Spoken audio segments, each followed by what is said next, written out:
මේ බලන්නකො training list එක. නෑ මේ HR එකෙන් ට්‍රේනින් දාන්නේ ට්‍රේනින් අවශ්‍ය මිනිස්සුන්ට නෙමෙයි. දැන් මේ ලිස්ට් එකේ සඳුන් නෑනේ. සඳුන් කොච්චර වීක් දාලා යාර කිසි වැඩක් කරගන්න බෑ. මේ Excel ට්‍රේනින් එකට අනිවාර්යයෙන් සඳුන් දාන්න ඕනේ. මචං ගයියා මේ ට්‍රේනින් එකේ ෆුඩ් දෙනවද කියලා නෑනේ බං. නෑ බං දැන් දවසම යද්දි ලන්ච් එක දෙනවනේ බං. ලන්ච් එකයි ස්නැක් දෙකකුයි දෙනවනේ බං. I don't know why I should go for this leadership training. Honestly, I'm a born leader. I don't know, like HR is just crazy at times. I can't believe this. මචං මේ training එක තියෙන්නේ corporate විතරද බං? නෑ බං එහෙනම් මෙලෝ රහක් නෑනේ. නෑ බ්‍රාන්ච් එකේ නේ අකෝ පට්ට කෑලින්නේ. බ්‍රාන්ච් එන්න ඕනේ බං ට්‍රේනින් එක නැත්තම් වැඩක් නෑ. No Sandhu, I'm pretty sure this is going to be some kind of a boring useless training. නෑ ආයෂා මතකයිනේ කීසරේ තිබුණ එක මහ චොර එකක් තිබුණේ කිසි වැඩකට නෑ. ඔය ට්‍රේනින් වැඩක් තියනවද නේ අපිට? මම නම් ට්‍රේනින් ඉන්විටේෂන් එක කෙලින්ම ඩික්ලයින් කරනවා. හරිද? මම නම් ඇක්සෙප්ට් කරන්නේ. පිස්සු දාන්නේ මේ ඩෙඩ්ලයින් එක වෙලා තියෙද්දි මේ ට්‍රේනින් යන්න පිස්සු මුන්ට.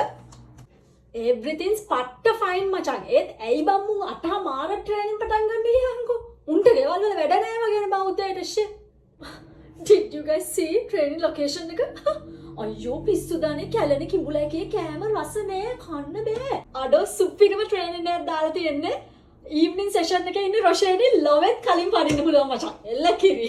සඳුනි ඔයා ඉන්නේ වෙන්ස්ඩේ ට්‍රේනින් එකටද? නියමයි ආයෂා වෙන්ස්ඩේද?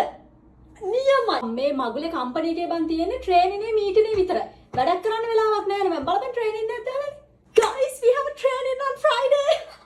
I am so happy. මම මාර විදියට stressed out වෙලා හිටියේ. Like honestly මට මේ දවස්වල පිස්සු වගේ හැදලා තිබුණේ. දැන් පොඩ්ඩක් relax වෙන්න පුළුවන් ට්‍රේනින් එකේ. පිස්සු දානේ අපේ HR එකට. ඇත්තටම පිස්සුදා. මේ දැන් අවුරුදු 6කට විතර කලින් දෙන්න ඕන ට්‍රේනින් එකක් නේ Excel training කියන්නේ. දැන් අපි මේ Excel කාලා ඉන්නේ. දැන් අපිට Excel training දෙන්න හදනවා.